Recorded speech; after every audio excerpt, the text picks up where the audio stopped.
Good evening and welcome to Primetime Sports. Hey, I'm your host, Scott Alexander, and I had so much fun the last 2 weeks. Jazz Fest, one of the seminal events here in New Orleans, along with Mardi Gras, French Quarter Fest, and some other stuff, the Zurich Classic and all that. But that just ended just a couple days ago. It was a great run. They had 7 days. It ended with Trombone Shorty that you see there. Obviously, there's John Batiste who got on stage. You saw Mumford & Sons. They were right there with them. What an ending it was this past Sunday. I tried to go as much as possible. I went to 4 or 5 of the 7 days. It was fantastic. I didn't go the whole days because it's a long day. Sometimes I'd show up at 4 or 5, and I would try to sneak in. No, I had friends give me tickets. It was fun. Good time. New Orleans knows how to throw a party, and so many people came from out of town and had a great time. I hope you were in that number because this was a special, special weekend, and last week was as well. Just a couple rain days, but, you know, they got on through, and then the sun would come out, and everything was great. But other than that, congrats to everybody that runs the Jazz Fest because it was spectacular, and I can't wait till next year. Hey, but let's talk about the LSU Tigers. That's right, because this is a big LSU show. We've had our big Tulane shows. You've seen those. We had, obviously, you know, the running back, Tyjae Spears, he was in. We've had the coach and some players as well.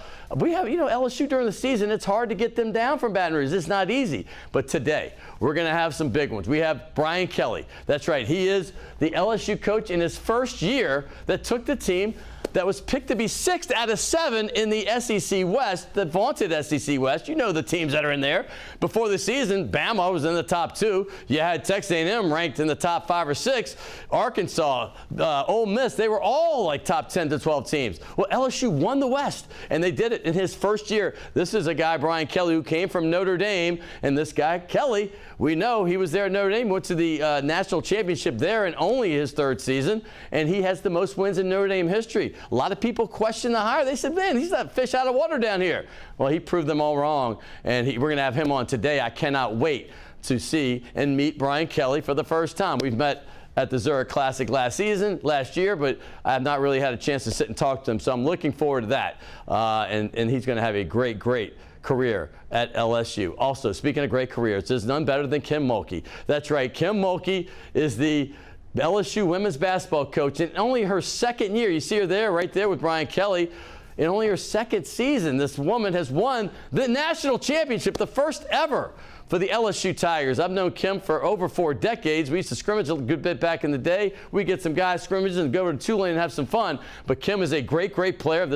She has done great things in her career. She's a 2-time national champion as a player. She's a 4-time national champion as a coach, including this past year with LSU. Her numbers at Baylor are absolutely spectacular, and she had a great career also as an assistant coach where she played college at Louisiana Tech under Leon Barmore, and she was an associate head coach there for a long time. They won a national championship as well. There's winning in her blood. And I'm going to say this, her last 11 years at Baylor, how about this number? 180-plus wins in the conference and only 9 losses. You think about that. That's an average of going 19-1 every year.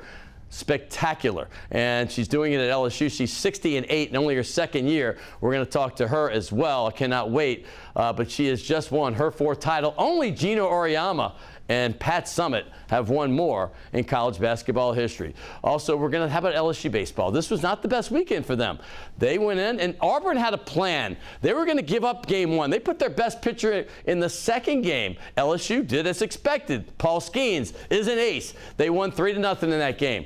And then game 2, they lost a close one, 8-6. So now they were in danger of losing their first series all season. They've been number 1 the entire year. And as you see right there, Auburn, just like they did last year, won the series on Sunday. They blew LSU out. So maybe this is the wake-up call that the LSU Tigers might need. You know, they've been number 1 wire to wire until May, which is this week, and now they're number 2 behind the Wake Forest Demon Deacons of the ACC, excuse me.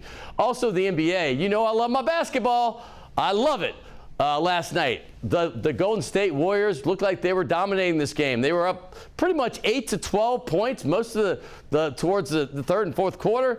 Man, Los Angeles Lakers behind LeBron and Anthony Davis, and particularly the young gun who had 0 points. Lonnie came in and got 15 in the 4th quarter. So they are now down 3-1. The Warriors are, and 95% of the teams that go up 3-1 in the history of NBA basketball have gone on to win the series. However, last series, just this season, the Warriors were down 2-0, and they came back to win that one. And how about what happened also? The Miami Heat. They were an 8th seed, and they were one of only 5 teams AC that beat a number 1 seed last round. That was the Milwaukee Bucks. Well, they're going to make some more history maybe, because last night they went up 3-1 against the New York Knicks. And now you could have an A seed that could be in the conference championship between the winner of the Sixers and Celtics. And speaking of that series, that resumes tonight. And how great has this one been?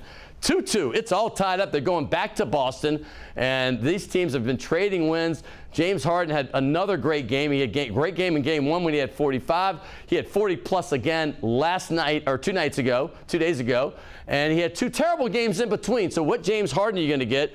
Embiid is still, he's back now, but he's still trying to get his way at 30 points, but that was a quiet 30. We'll see if he can do it on the road tonight. But the other series is the one that intrigues me the most. The Nuggets and the Suns. The Suns went down 0-2 to the Nuggets, and even though Jokic scored 53 points in the last game, the Suns pulled out an amazing victory, and Devin Booker was unbelievable. Let me tell you, 14 of 18 from the field. This guy right here might be the best player in the playoffs so far this year, and that's saying a lot considering what Jimmy Butler's doing with the Heat. Jokic is doing. There's so many great players. Obviously, Steph Curry is doing his thing as well. So it's all heating up. NBA playoffs, I can't wait. Also, let me talk about the New Orleans Breakers. We got to give them some love. That's right. Our team representing the USFL. Logan Graffia, our guy, covers them for the city of New Orleans and does a great job. You know, he works with us on Primetime Sports and other WLAE shows. And how about this? They beat the New Jersey Generals for the first time ever. I'm talking about ever, since back in the old days when they had the teams, and now they beat them. So they're 4-0 right now and making New Orleans proud.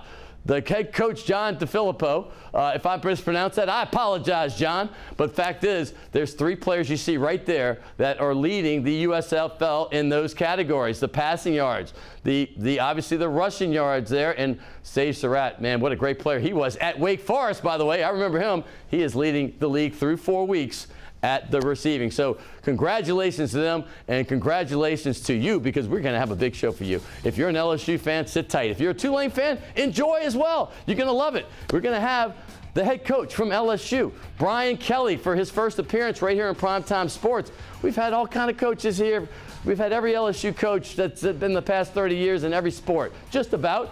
Maybe not Nick Saban, but we're coming up next right here. Kim Mulkey, also the national championship on Primetime Sports.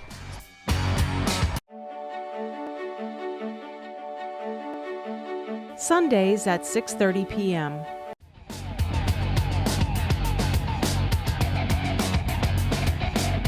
Hey, welcome back to Primetime Sports. Last week we had our first all-music show in honor of Jazz Fest. We had 3 legends that had 94 Jazz Fest appearances between them. That was fun, but we're going to switch gears back to sports, and I cannot wait. Like I said in the open, we have 2 of the greatest. Guy that came from Notre Dame just a year ago in his first season. He went to the SEC championship game. They were picked 6 out of 7 teams in that league. This is a 3-time NCAA Coach of the Year. He's also a 2-time Division II Coach of the Year. He's got accolades all across the board. He's been to the BCS championship game back in 2012, and he's at LSU and looking to do a lot of the same things right here in Baton Rouge and New Orleans area. His name, Brian Kelly. Pleasure. Welcome to the show for the first time, my friend. Pleasure. Yeah, great to be here. But the first coach I had on from LSU was Jerry Stovall, who obviously played in 1961. It was a runner-up to the Heisman. And he had a little run there in the early 80s. And we've had on Les Miles, Coach O. But we've never had a coach that had the resume that you had when you came to Baton Rouge. And when I looked at that, I'll never forget, I was with WWL in the studio, and we got the word that you had come to LSU. And everybody was trying to think, they thought they'd had the inside information from Scott Woodward and who it would be. And I know you've been asked this a million times, but the first time I've sat down with you, what was your thought when first time somebody came to you with the idea of LSU? I said no, but Scott's very persistent, and you know, as he continued to present the opportunity here at LSU, it continued to interest me more and more. I felt like Notre Dame was going to be my last job. Of course, right. But as he talked about the SEC and the landscape of college football, and then the resources and the alignment, it just made sense to me, given where we had taken Notre Dame's program from where it was really not part of the discussion. Right. It wasn't like Notre Dame. No. You guys brought it into the discussion. And now we had brought the program back. It was, in my estimation, it felt like the last challenge for me was to bring LSU back to national championship form. And finally said yes, and excited that we did that. Well, the family is always a big part of this decision. And that's what I have to think, because, the family coaches, I'm friends with a ton of coaches, and obviously it's not a job that you're going to be at forever. They're hired to be fired sometimes. But when your family comes, I've lived everywhere. You played, you coached at Grand Valley, obviously Central Michigan. We all know Cincinnati, Notre Dame. Yep. But when the family comes with that, you say, hey, I'm thinking about going to Baton Rouge. Right. Now, that's a big difference. How does that get presented by you, and what do they say? Well, I think early on in your career, if you were saying, listen, we're going to go to Louisiana, it's probably not LSU. It's probably a smaller school. Sure. I think you probably met with more hesitation. But, as you're more established and, you've got a place in Florida and we've got a place up in Michigan, it's easier because my wife now is like about the season, right? Sure. So she loves football. So she's like, oh, I think I got this down. I'm going to go down for the SEC season, which I want to watch SEC football. Right. And then if it gets a little hot, maybe I'll go up to the lake house. That's it. Maybe if it gets a little too cold, I'll go down to the house in Naples. So she's got this figured out pretty good. And as a family, my daughter, she's in the master's program at LSU. Nice. So she graduated from Notre Dame. She came down and she loves it. My son's working for me. So it really became a family kind of decision, and it's worked out great. You know what? Something spoke volumes about who you were when I think it might have been the same night that you decided on LSU. If it wasn't, it was later that week. It was the same week. But there's a podcast some of your players at Notre Dame did. And, you would think that this team, I believe y'all were 11-1 at the time. You're going to Big Bowl, obviously. You would think they might be a little bitter, but man, I'm going to tell you what, it was amazing to hear them. They were like, they didn't know really why yet, but they're like, if Coach Kelly made this decision, it must be the right one for him. And they were really happy for you. Yeah. I mean, they hadn't even played in their bowl, and I just started thinking about this, and I was like, these guys have every reason to be like, wow, this coach just left. But they didn't do that. And that spoke volumes about what you are to them. Yeah, I think it said a lot more about the way we had created an atmosphere for them to be successful and to handle anything that came their way, whether it was good or bad. And we always presented them the opportunities that if it was a better chance for you in the NFL, we were going to provide that opportunity. So I think they looked at each situation and said, Coach has always been fair to us, and if he felt like this was a better opportunity for his family, we're going to support him. So I think it's just about the culture that we created. It was amazing culture. I'm going to take you back because this is your first time with me. Yep. You're the son of a politician. Yeah. Okay, I grew up a little bit in politics, New Orleans. You can't avoid it, but I worked on Capitol Hill. Yeah. But hey, do you ever have any thought about doing that? I did. I worked on Beacon Hill in Boston. Did you? Okay. I was a legislative assistant coming out of college. So I actually started in politics and worked on Gary Hart's national campaign. I lived at 3278 Southeast. He lived at 3278 Northeast. The first time I saw paparazzi, they thought he lived at my place. And I'm like, oh, that's no Gary Hart. That's not you. That's not me. I love him, by the way. But yeah, we spent probably 3 months on the campaign. When I was hired as a legislative assistant for the state senator from Massachusetts, he says, you might as well take this young guy with you. He'll help you out. And he supported Gary Hart. So I was very fortunate right out of college, got a chance to do some work. I was a congressional whip to the National Convention in San Francisco. So got a really good understanding of national and state politics early on, and then said, I want to go back to football. You want to go have some fun, right? Yeah. I know. After 4 years of being on the Hill, I'm like, do I want to do this the rest of my life or get into sports? Yeah. I think it's a no-brainer there. We both got back to sports. Yes, we did. And let me say this. You did it right away. I mean, you were obviously a grad assistant at your own school, right? Yep, and then you went Assumption. on Grand Valley. But I want to talk about that period real quick for a brief second because you won 32 straight games at one point at the end. Obviously 41-2 the last 3 years. 2 national championships, and that you were there a long time. The longest you've been anywhere, 17 years or so, right? Yeah. If you count assistant coach, Right. graduate assistant. But, you know, I think that's where you learn how to do the laundry. You do all the jobs. You figure out how to really run a program from the ground up. And like anybody else in this business, you want to know all of the things that go to winning. And I think I learned so much about the other positions, from, you know, the equipment manager to strength and conditioning, all the things that affect winning. I learned about those things at Grand Valley State, and it helped me at each position along the way. I mean, you look so young to me right now. I'm being honest with you, because you're basically right there at 300 wins almost in your career. And when you think of 300 wins, you think guys like Bear Bryant that are like there. But you got to Cincinnati after Central Michigan. I got to throw this out because I don't think a lot of LSU people know your timeline a little bit. 3 years and 3 times Big East Coach of the Year. I'm not sure if that's ever happened anywhere. Maybe a couple times, but you're on a short list. Well, it won't happen again because there's no not the Big East. No, I'm just talking about any conference. You know what I mean? Just to get there and have that kind of success immediately. And you know, you even got a Coach of the Year nationally one time before you left. So Cincinnati was really primed for success. Mark D'Antonio was there before me. I think Mark did a really good job. They didn't get it over the hump, but he really did a great job of building a strong culture. There were good players there. Ohio's a great state. It's similar to Louisiana in that you really have great high school football. And really what we did is we let them go a little bit. Offensively, we opened it up.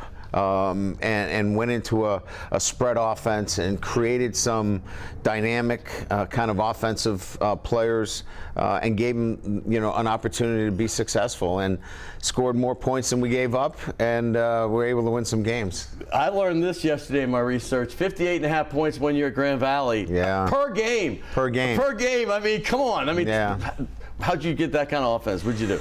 We were doing things that nobody was doing. We were very creative, innovative. That's why I actually had a relationship way back then with Mike Leach. Nice. When he was at Iowa Wesleyan, and we were sharing some things that nobody was doing way back then. And today, you know, it's funny, I'll go into an offensive staff meeting and they go, hey, you know, we're thinking about doing this and this. I go, I did that about 25 years ago. Back in 93 maybe. Speaking of Mike Leach, I got to say this because I've been with Tim Brando for 30 years, and now Fox, we do the Big 12, Pac-12, Big 10. So I've been in many of those meetings as you have with those, you know, the crew, the producer, the guys announcing. You said, you know, what was your? I mean, he just passed away. Obviously, I mean, just a sad thing. But what's your remembrance? Just nobody that was more genuine than Mike Leach. Look, he was going to tell you exactly the way he felt. There was no BS. And look, at the end of the day, you want to be around genuine people, and he was a genuine person. He loved what he loved, and you got what you got from Mike Leach, and he was obviously, from a football standpoint, he had a system that he believed in, and he stuck to it, and it was sad that we lost him so early. It really is. And I'm going to say this, I'm going to go to your next step at Notre Dame, because as a kid, there's 2 games before I was 10 that I totally remember. And one of them, I was at both of them. One of them was when LSU lost to Tulane in Tulane Stadium, and 84,000 people in New Orleans at the Sugar Bowl Stadium, 14-0. As a kid, I grew up right next to that stadium. But the other was Notre Dame and Alabama. They beat Alabama, I think it was 24-23. It was the Sugar Bowl. It was at New Year's Eve. And Alabama still got the championship, even though they lost that game in the UPI part of it. But when you get the job at Notre Dame, I mean, let's be honest, you're growing up there, you hear Alabama, Notre Dame. As a kid, we're close to the same age. That just seems like the holy grail, right? And what was your thought when you left Cincinnati after 3 successful seasons and they said, hey, we'd like you to be the head coach where Newt Rockne was, you know, Eric Parsegian, Lou Holtz, all these legends? Yeah, it's a good question. I think at the time I was honored to be considered for the position, but I never really let it get to me in a sense of you're in this incredibly hallowed ground.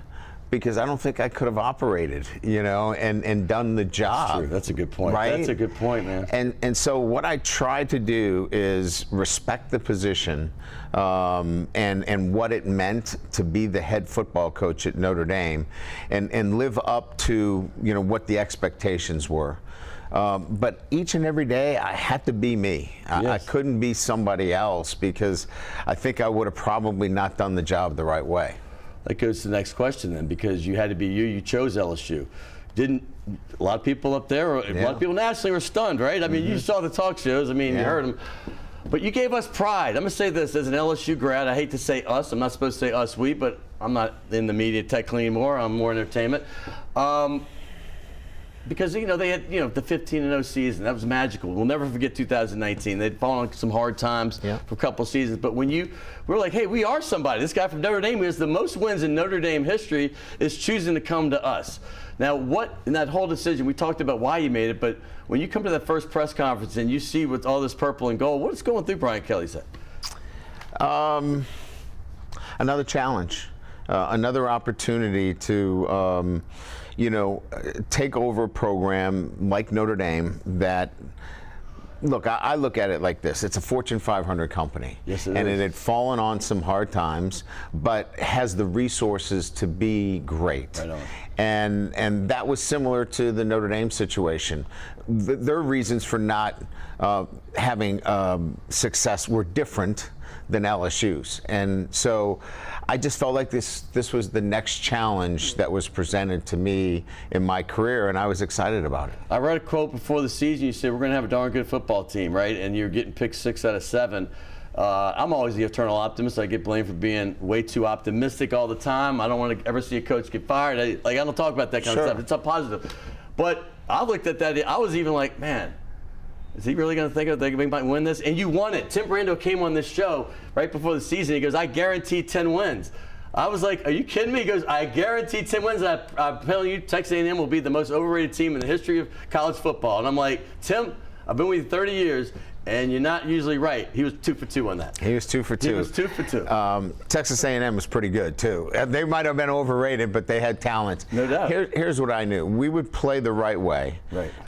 We would play hard. We would play for 4 quarters, because that's what, if you're an LSU fan, that's what you should get. That's the price of admission to Tiger Stadium. Right on. You showed it in Florida State game right off the bat. You should get a football team that plays hard for 4 quarters. We made some mistakes early on in the season. We cleaned those things up as we went, and we were a better football team in the later part of the season than we were early in the season. And we'll build on that. We're certainly not there yet, but we're getting better each and every week. I mean, even the loss to Georgia, anybody that watched the game knew that there was some things. I mean, LSU dominated that game in the first quarter. I mean, I lived in Atlanta for 20 years. I know what Georgia fans are like, and I was even getting texts like they were stunned. And you scored 30 points on a team that gave up maybe 10 or 12 each game. Yeah. So even in a loss, I'm not a big moral victory guy, but I was thinking, okay, there's a lot to build on. This is a first year, and then we all knew set all kind of scoring records against Purdue in the bowl. There's something to build on now.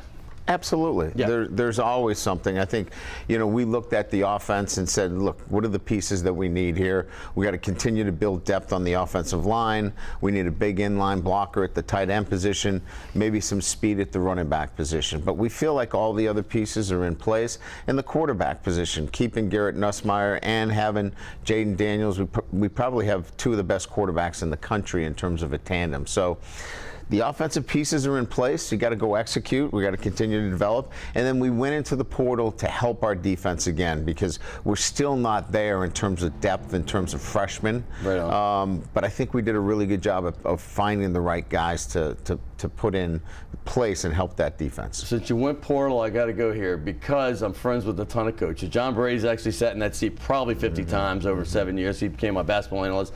He's old school. He's like, don't like it, but that's just like 2 years ago. No, I'm talking about now. Yeah. We have dinner with a lot of different coaches, football and basketball, and you can see how it can be to your advantage. Yep. And you got to re-recruit these guys. No, you know no. this right there. So you have used it to your advantage. I've seen Jay Johnson use it to his advantage on the baseball. He's been here 3 times. No doubt. We talk about it a lot, and it's been amazing to watch you do it, man. I mean, seriously, what is your secret with the portal? Well, I think first of all, you have to look at guys that are not necessarily star players, but guys that want to make a name for themselves, and that are actually going to be really good role players for you.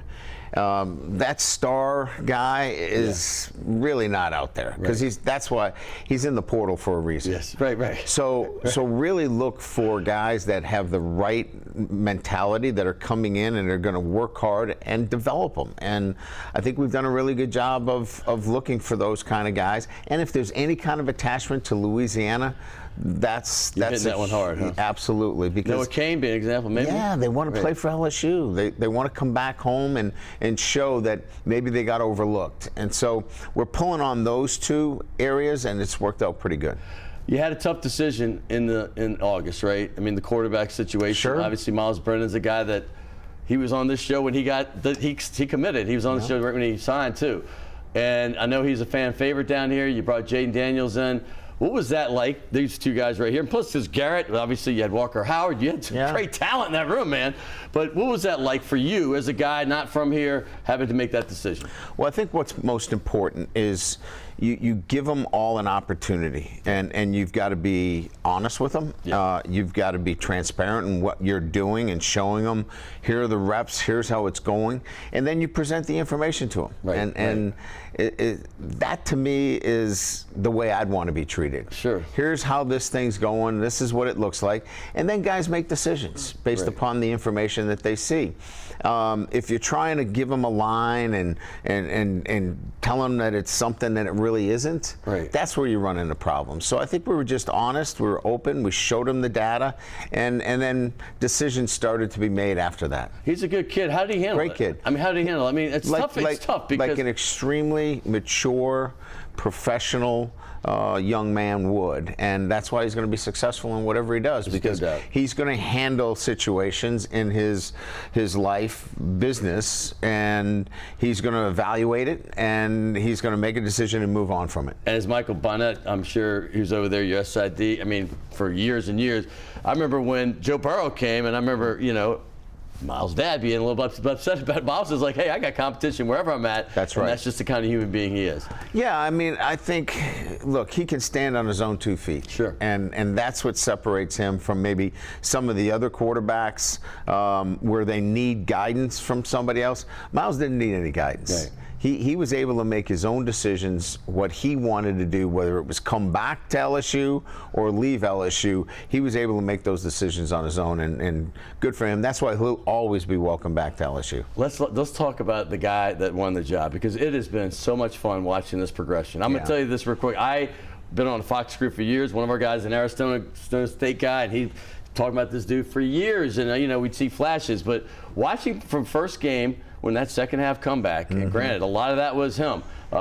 He had help, but going to the end and watching the Alabama game and just seeing, with Tim Brando Spencer telling me, we got on top of the bar in Kansas and we were dancing, literally, for real. Not Spencer, but me and Tim were. Right. The fact is that Spencer wasn't. But he wasn't. But he was shocked he went for 2, and he was like, he made it. But the fact is like, when you see this young man, and I don't know how much you saw him obviously at Arizona State, if you were paying that much attention, and you've seen this season, is it almost like a dad watching him grow? Absolutely. I mean, that's why I'm in the business. I mean, I'm in the business. Look, I know I'm hired and fired for wins, right, and losses, but it's about the player development is what keeps me going for 32 years, and watching him develop is really my why. That's why I do it. Yeah. And so to see that progression through the year is the motivating factor. And like you said, that Florida State game in the first half where he couldn't make out the difference between, man coverage and zone coverage, to when we get to Alabama and he's checking plays at the line of scrimmage, that progression is what this is all about. In that season, right? You lose that first one in a heartbreaker, great comeback, and that showed me everything, by the way. Yeah. I literally can see the dome from my window. I'm on the 21st floor. I'm looking down at it. I was at the game, came back, and I watched the game again at home right after it, and I'm like, this fight I saw, that's what tells me everything I need to know about this coach. Yet they fought back when it looked like everything was against them. But then you win the next 4. Then you had the tough loss at Tennessee, right? Yep. But then the next 2 games, this is when I'm like, wow, if they can win one of these 2, we got some hope here at the end. You beat them both. Ole Miss, number 7 in the country, undefeated. People forget that because they slid in, but they were powerful. You took it to them. You went down early and took them to the woodshed. Then you get the break and you go to Alabama. Everybody's like, okay, there's hope. But in the back, deep down, Alabama always rips LSU's heart out, at least last decade. And then that win, I mean, what was the emotion and the feel for that 3-week period, because we had the break, of those 2 games in particular? Well, I think, first of all, we'll take the Tennessee game. I think that there was a true disappointment in their inability to execute at the highest level. Yes. And that was a turning point for us. Right. Because they knew that their lack of execution was the reason why they lost. Sometimes guys don't know why they lose games. They just have no idea. Like, they kind of go and stumble into the next week and go, well, we stink. We don't know why. They knew why, and they changed the way they prepared. And so their preparation was so much better the following week, and you could see their execution level was so much higher against Ole Miss. Then they had the week off with the confidence that they knew if they prepared even better, then they had a chance to beat Alabama. So it was really the loss and how they saw the loss that really changed the trajectory of the rest of the season. Honestly, even as you're a coach, man, and I've been around this for a long time too. After that kind of win against Alabama, the recipe was there to lose at Arkansas. It was, listen, day game, 11 o'clock. Nobody here loves that. Snow on the ground. Snow on the ground, man. You had the emotion of this past week, and it's like, I mean, everybody that calls me, they always ask for, who do I like? And I'm like, listen, I'll never be against LSU, but it's going to be a tough one. Arkansas would be the team because they got everything to play for, and you're sitting there like expected to.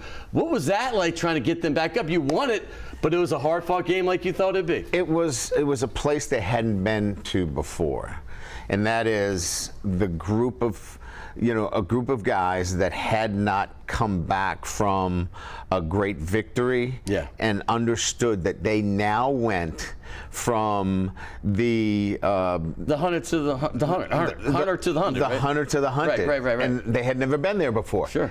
And so that transformation was taking place, and I could tell them about that all week, but they had to go through it, and so they just had to be gritty, fight through it, find a way, and all I cared about was just find a way to win. I don't care if it's 8-7.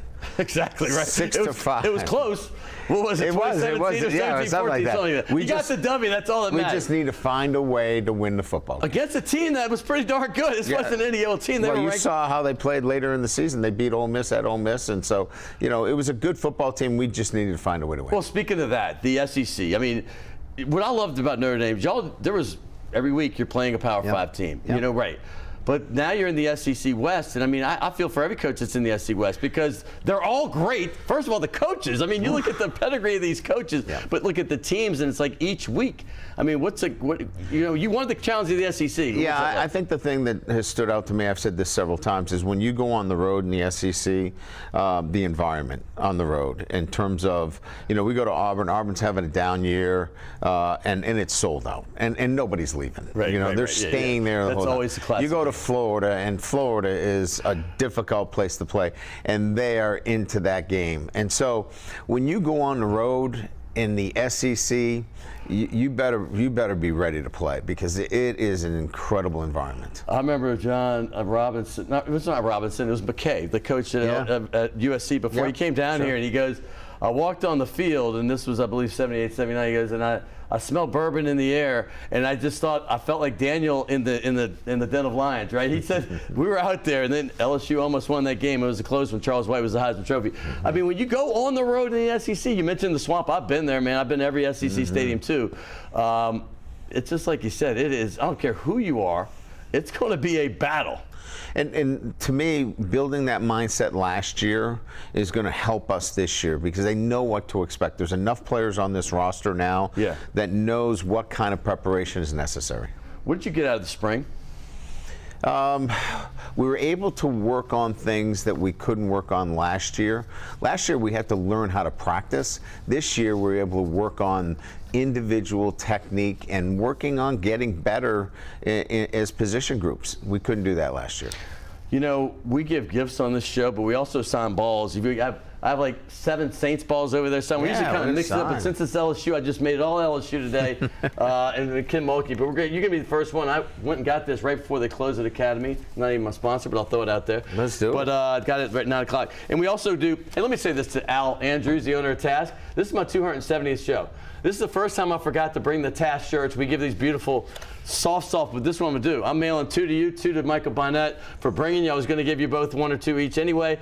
You're going to have that FedExed, and also get gift certificates too. If you ever get down here with your wife. Thank you. Here's the ball here. Got the gold. I got purple too. Let's go chin gold. Let's get that. Yeah, let's do that. And there you go.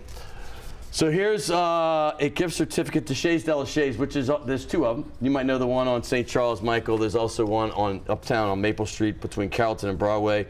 We'd love for you to go. Bring your wife. Love to. Thank you. We love coming for in. you. We got some. I'm even give Michael a little more. Here, let's get Michael brought you down. He's been part of the LSU family for a long time. Mike is getting taken care of. He's the man.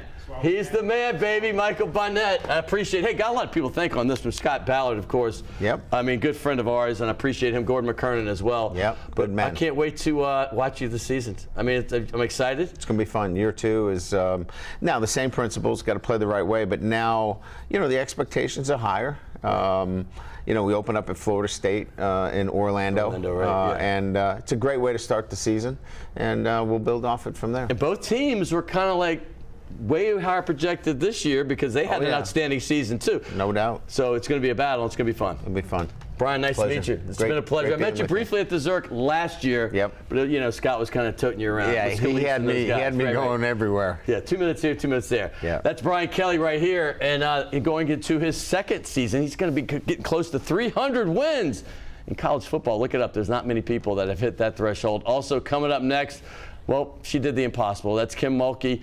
I've known Kim since she was a high school player at Hammond. I used to scrimmage against her quite a bit back when she was with Domino's AAU team.